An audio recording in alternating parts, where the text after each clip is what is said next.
اور آخری چیز وَسِرَاجًا مُنِيرًا، اے محمد صلی اللہ علیہ وسلم ہم نے آپ کو روشن سورج بنا کر بھیجا۔ کتنی مماثلت! یہ سورج جو آسمان پر چمکتا ہے، یہ آفتاب عالم، اس کی چمک دیکھو، سراج منیر محمد الرسول اللہ کی چمک دیکھو۔ آفتاب عالم جب چمکتا ہے تو اندھیرا دور ہو جاتا ہے، سراج منیر نے اپنی چمک سے جہالت کے اندھیرے کو دور کر دیا ہے۔ آفتاب عالم جب چمکتا ہے تو رات کی تاریکی ختم ہو جاتی ہے، سراج منیر جب چمکا تو اس نے گناہوں کی تاریکی کو ختم کر دیا۔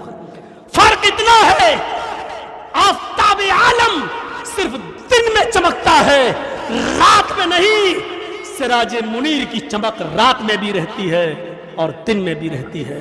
فرق صرف اتنا ہے، آفتاب عالم جب آسمان پر چمکتا ہے تو ستارے غائب ہو جاتے ہیں، ستارے ہٹ جاتے ہیں۔ سراج منیر جب چمکا تو دوسرے رسولوں کی شریعتیں بھی اسی طرح منسوخ ہو گئیں۔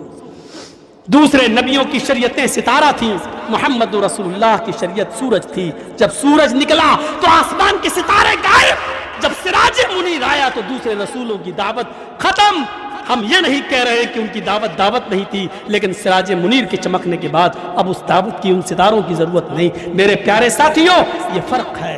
اور سن لو میرے پیارے ساتھیوں، ڈنکے کی چوٹ پر اس بات سے میں نے کبھی سمجھوتا نہیں کیا۔ اپنے معاملات، اپنے کردار ہمارے برے، لیکن ایک بات سن لو، اور کعبے کے رب کی قسم اس بات کو میں بار بار کہتا ہوں، کئی جگہ میں نے کہا ہے، اس دور میں کتاب و سنت کا اور قرآن و حدیث کا سچا محافظ اگر کوئی ہے تو اے اہل حدیثوں وہ تم ہو۔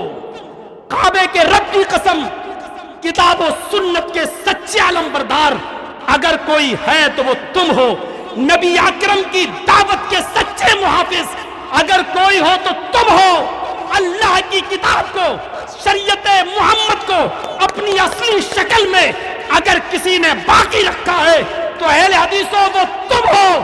سارے لوگوں نے آمیزش ملاوٹ شروع کر دی، کسی کے ہاں پیروں کی ملاوٹ، کسی کے ہاں فقیہوں کی ملاوٹ، کسی کے ہاں اماموں کی ملاوٹ، کسی کے ہاں محدثوں کی ملاوٹ۔ اگر فقیہوں